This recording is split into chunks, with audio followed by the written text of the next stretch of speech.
Hello and welcome to this episode of Goa 365 Story Behind the Story.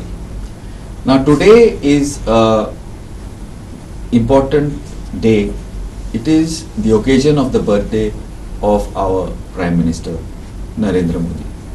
Now with us are a distinguished panel which is going to talk about the Prime Minister's tenure in public office, which is 20 years or so as Chief Minister and then as Prime Minister, as well as the various developments, milestones that he's had in his career. I would like to welcome to our show former Panjim MLA Siddharth Kunkule. Siddharth, Namaskar. welcome. Political analyst Giriraj Parekar. Giriraj, welcome. And advocate Siddharth Samant, member of Civic Society. Welcome. Welcome to our show. Now I would like to start with you, Siddharth. You've been a part of the BJP for a long time. You have been a part, you met when he's come to Goa, because Goa was the place where he became the campaign head. So I would like you to start off about our Prime Minister, Siddharth. To tell you, the fact is our country is a great country. It's a very vast country with a lot of natural resources, different cultural institutions across the country. And I think since 2014 we have been blessed with a man who's inspirational leader, who inspires people, a man with a vision. And I think he has been winning elections with people's support for past 20 years in serving this country in various capacities, first as the Chief Minister of Gujarat and now for the last 7 years as our nation's Prime Minister. And he has been able to connect with people. I mean, he is the person who started Mann Ki Baat, which everybody looks forward to listen to him, what are his views.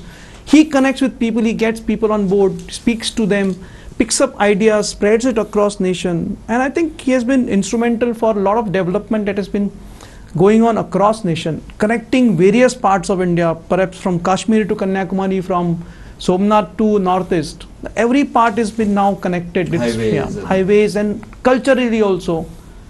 So I think we are lucky to have Narendra Modi ji's visionary leadership for this country. Giriraj, as a political analyst, politically and otherwise, how do you see our Prime Minister as a leader? See, I think what Mr. Modi brings to the table is a mix of governance plus election strategy. You have seen a lot of people who have done good work in the government, but you see them losing. But Mr. Modi, on the contrary, has been in power, has been in office since 2002. Yes. And 2001, that he was first elected, as nominated as the Chief Minister. And if you look at it interestingly, not all his decisions are something which are easily palatable.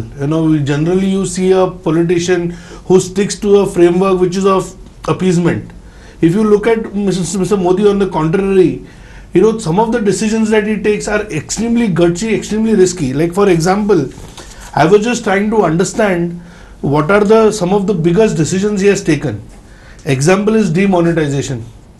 A very gutsy feat, but people rallied behind him, and that of course gave birth to some kind of a digital economy in terms of payments. You look at law on triple talaq, a very risky proposition. Whether appointment of a chief of defense staff, knowing fully well that all the defense services are not going to like it, he still went ahead with that.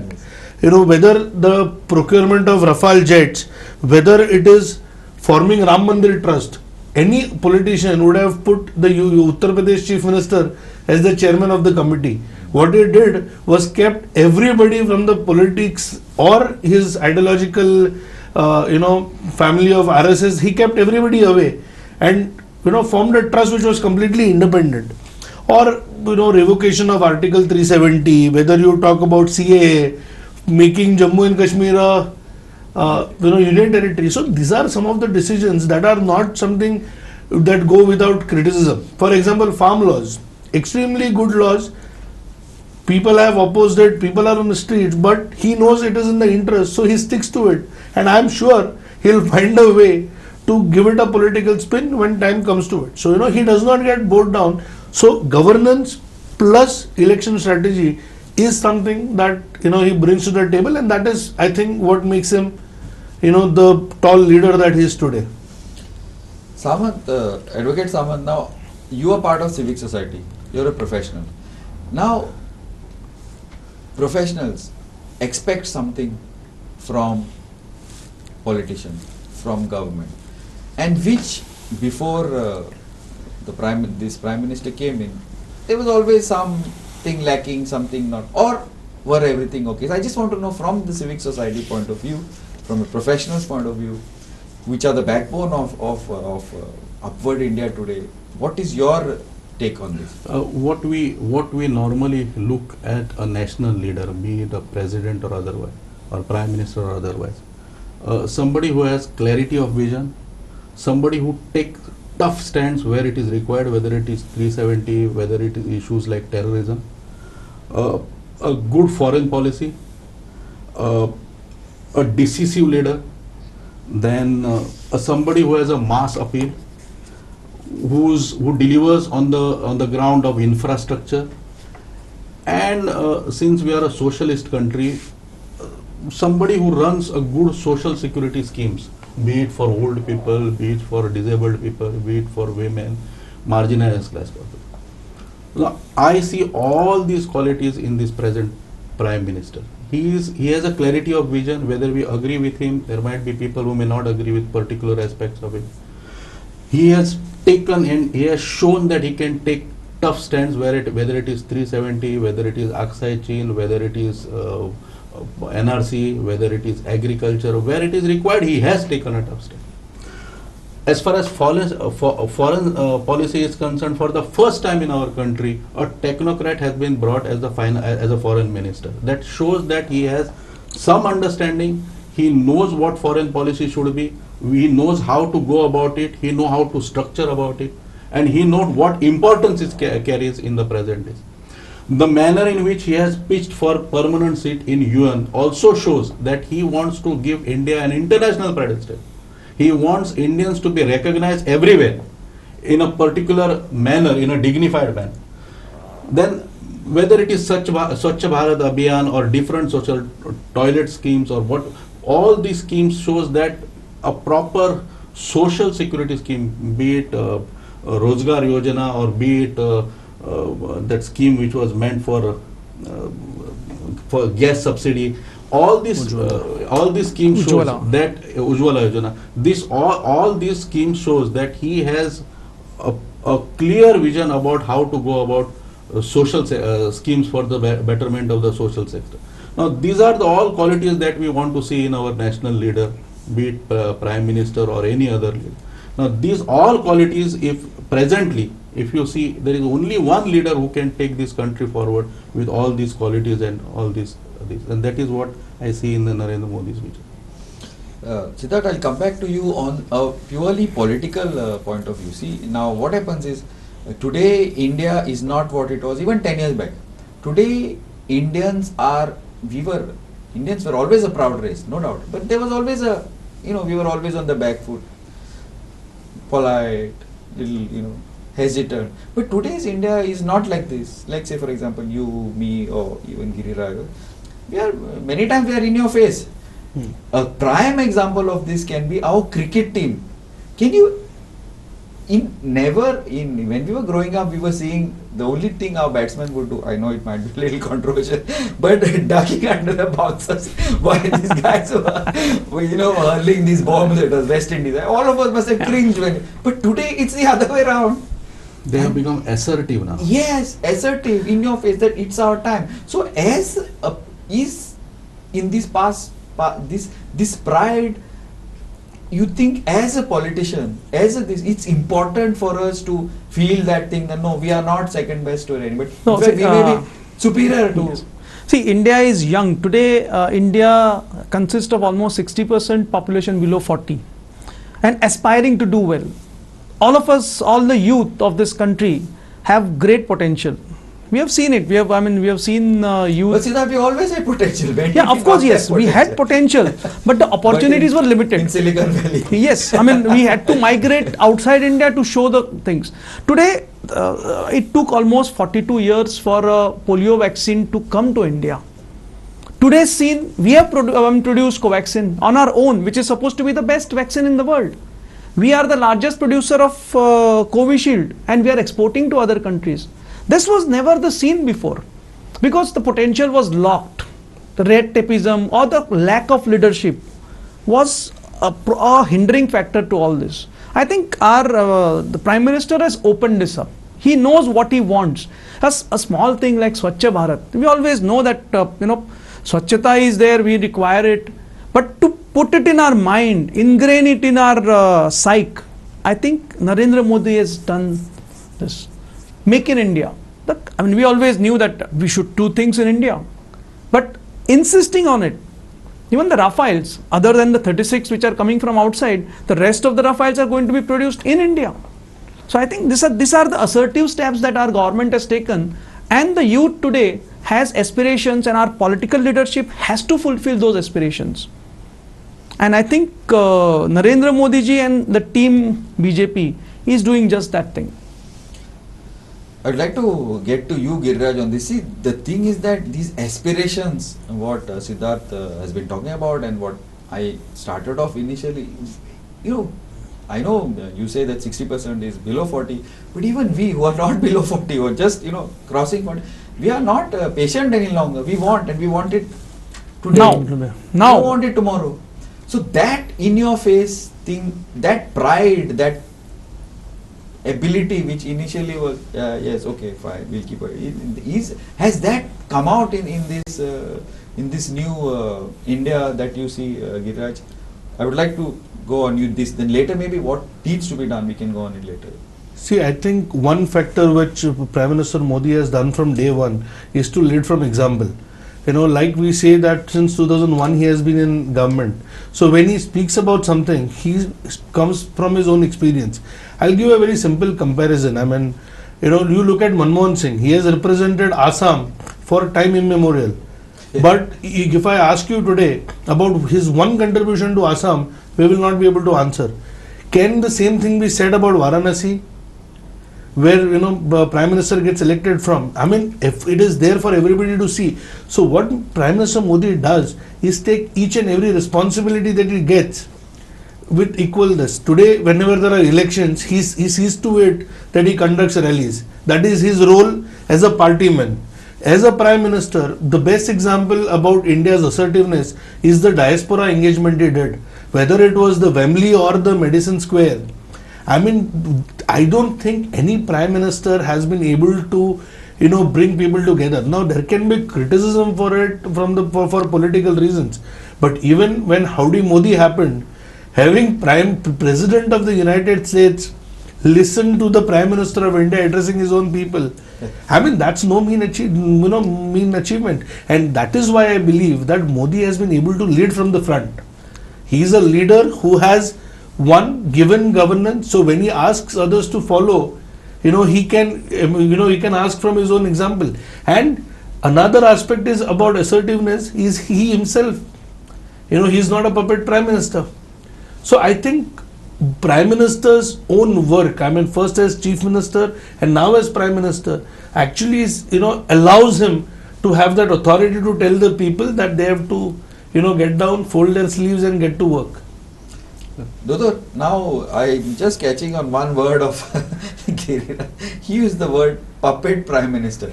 Now, as a voter, as a part of civic society, how important is that to show that your leader is the one who is actually going to take the decision? Even today, if anybody talks about India, talks about the Prime Minister, it is about Prime Minister and maybe his Home Minister. It's not about somebody else taking the... So, how important is this as a voter, as a member of civic society, who is looking up? How important is that? All these things have happened because for many years, the incumbent government then, because a person or one family ruled for a long time, and even otherwise, if there has been prime ministers of not that family but of that party, then they have been subservient to that family. Now that's the reason. See, as far as the Prime Minister is concerned, the buck should stop there. He should not be taking dictation from somebody else. because it is country has chosen a particular party, and party has chosen a particular leader. One member of legislature chooses somebody. It is he who is the person who should be finally responsible for taking. It is he who accountability of that person. Now if somebody else is dictating, then it is bound to, because that person exercises powers without any responsibility. Now whoever is the prime minister, democratic critically, I may agree with a certain prime minister, I might find favors with certain prime minister, not with, but in the democratic setup, he has been elected in democratic format. I don't believe in these campaigns, not in my name, not my prime minister, not my chief minister. A particular person, whether you like him or not, if he is elected as per the democratic post, process, yes, then he is your prime minister. Absolutely. You may not agree with his views, you may not agree with his policies, but you cannot say he is not my prime minister or not in my name. Now that is what something, this is undemocratic to say. Now as far as, since that word was said, as far as there were certain prime ministers which has happened, and I don't want to take names and let's not take names. but those people were seen to be, at least I would be very considerate and compassionate for them, they were seen to be taking dictation from somebody who exercised power and authority without any responsibilities. Now whatever it is, you may agree with policies of present prime minister, you may not agree with his decision, but he is a man who exercises authority with responsibility. Demonetization, you may agree with it, somebody may say failed, but then he takes entire responsibility. It's not that somebody else has told him to do demonetization. Now that person does not have any consequences, and the prime minister is sent facing the consequences. Now that is what when the prime minister has been chosen, this is what the leader of the nation means.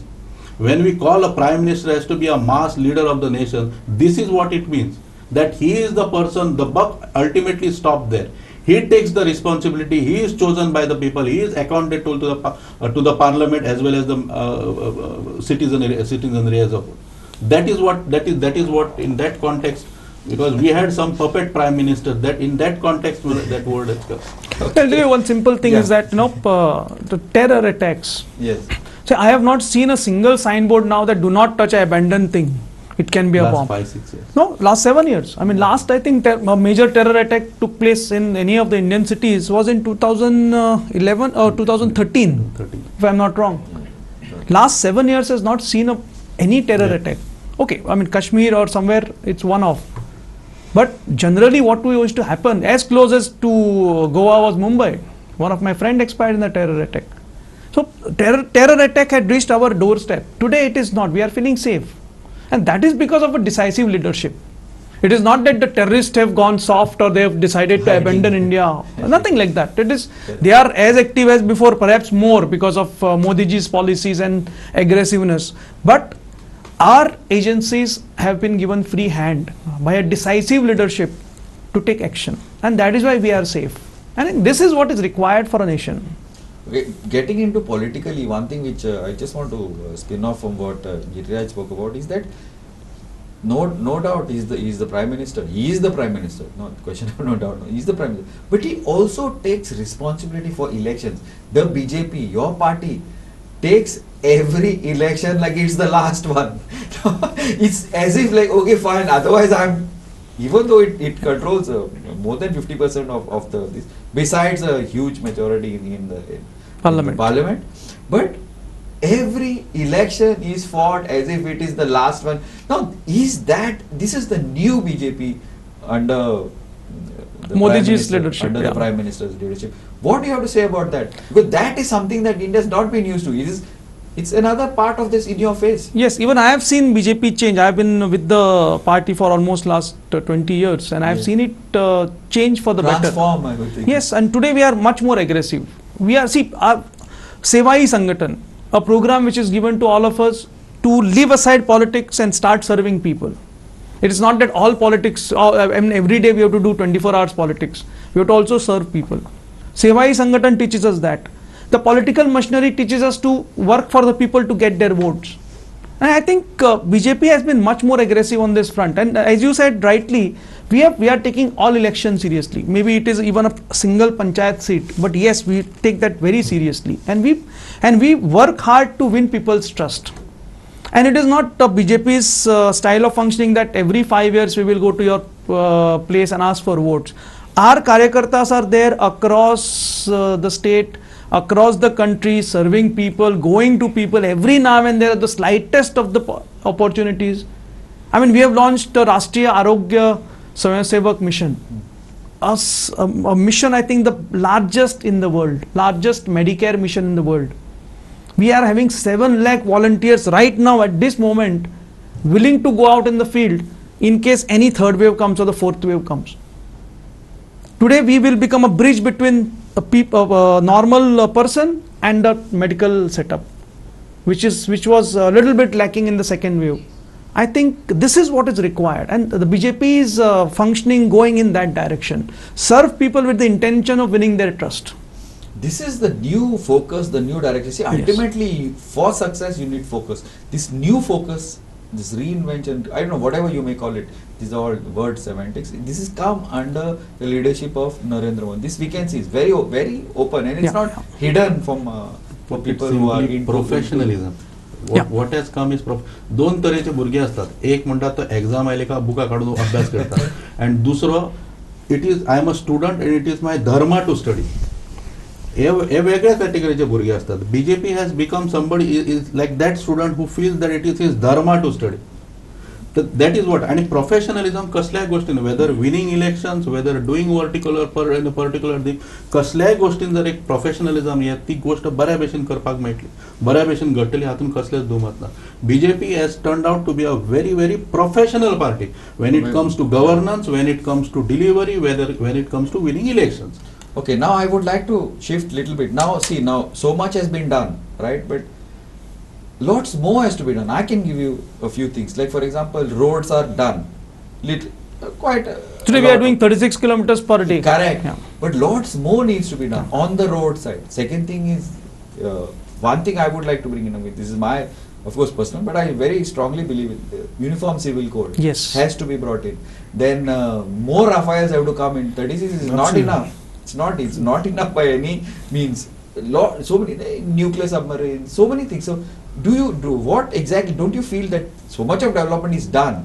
Yeah. Like trying to put the cases, say for example rape cases, you hear these guys are not. Just yesterday I was informed that there was a rape case, and this person was released out on bail. So the victim killed herself. So basically, they know that once you're on bail, basically nobody does anything. So lots of these things have to be done. Very important, because if we want to become a 5 trillion economy, if we want to become a developed nation, first is rule of law, judiciary. So Giriraj, I would like you to talk a little on this, and then definitely, I mean, but before expectations, there are only 2 points I would like to make. One, as of 4 p.m. today, yes, we had crossed 1.7 crore vaccinations. okay, And if their target apparently was 2 crores, Yeah. but 1.7 by 4, so I don't know what number we are looking at. It's still 7. has to. Yeah. And the second aspect, which is, you mentioned about the uniform civil code. I think one very nice, link between PM Modi and Goa also has to be ascertained. In 2002, when it almost looked certain that, BJP would reconsider his appointment as the chief minister, it was at the national executive in Goa that the party decided that he is going to be retained. Which we covered live, by the Yes. way. Yes, we covered live. And I was there covering that.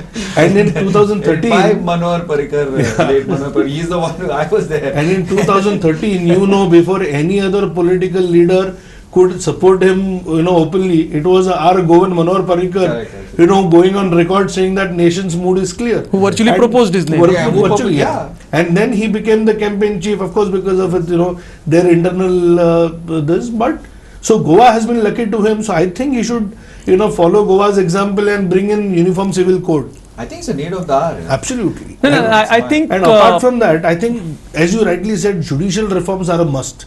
Even in Nirbhaya's case, I mean, the way those, convicts actually went about, making mockery of our judicial system. Literally. I think, that is there. And of course, I mean, there are issues like 5 trillion economy. And another big issue which has been very dear to people on the right, but has somehow not been done, is freeing Hindu temples from the control of the government. And that is, I think, one issue which they might have to address. That's हा right. कितें जाता जाणा मरे लोक फातर मारता ते आम्याच्याच झाडार मारता वडार मारना. See, we have expectations from Modi ji. Yes, this government has to deliver all these tough decisions. And personally, I have been attending rallies, morchas against Article 370 since I was in 10th or 11th standard. Yes. And we never thought that this Article 370 will go.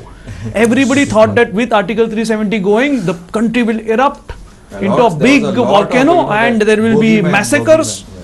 And I think the way it was implemented, passed in parliament by a democratic process with a majority, with a two-thirds majority, implemented on ground is fantastic. And I think there was hardly a murmur, no, whatever. Yeah, I mean, may yeah, be that's what. Rights or wrong, there was hardly not much of an issue. So I think the expectations are there from this government, and I am very confident that this government led by Narendra Modi ji, Amit Shah, JP Nadda will definitely deliver. Absolutely, because thing is that now this government has shown what it can do. So it's a human. It's Yes. a human. Okay, you can do. I'm sure you can do something. You can more. do You can more. do something more. Maybe expect more. Earlier, if you know this guy is not going to do anything. And I'm sure, I mean, Hopes and aspirations. yeah. There are 2-3 sections. The question was what needs to be done. There are 2-3 sections I think this government needs to. And of course, I have Also, confidence. 360, especially since you're a lawyer, I would need your this. Or One is health. sorry, uniform civil. One is Special. health. Something requires to be done. More attention is required on Education, on the health, health. education, Yes. poverty eradication, jobs and employment. I think that ultimately for a common man who does not have enough resources, this is what counts. We may tell them about 370, we may tell that about foreign policy, that is not going to fill their stomach. This is the basic thing. I'm not saying that it is not being done or no enough attention is being done, but that is going to be the what you call the benchmark for government to decide. That is going to be the real test in the coming years, not only for this, all other government, at how much you have performed at that level. Because people, see, aspiring people are going to be judging this government based upon what returns they are getting for themselves. I'm not saying that they are selfish, but ultimately aspiration means achievement, and that for that purpose, how much conducive atmosphere government has ushered in, and that is going to be judged by these people who presently are looking at India as on the way to becoming superpower. That is what they are going to look at. So I think I take this opportunity to wish our Prime Minister a very happy birthday and great healthy life ahead to serve this country. And I'm sure the people's aspirations are growing, the expectations are growing from him, and we are there to serve people, and we are there to take decisions, and I'm sure under leadership of Modi ji, this country is going to prosper with great changes. You're right. I think in 2014, on becoming Prime Minister, the first official visit outside of Delhi was to Goa. Yes. And so He that mentioned it also when he came. so I really hope that special bond continues. And again, I would like to use this platform to wish our Prime Minister a very happy birthday, and really hope that Goa continues to be blessed under his leadership and guidance. if you are a movie buff, whenever I am. whenever Amir Khan movie comes, you always go with very high hopes. In past movies, he has bring something new, brought some new topic. So our Prime Minister also has done something. He has set a bar for himself, which is very high. So people will be always looking at you to break more records. He will want you to take it. So Prime Minister has to live up to that expectation. Very happy birthday to him. Yes, and on behalf of 365 also, we wish the Prime Minister a very, very happy birthday and a long life. Thank Thanks. you. And keep watching Goa 365.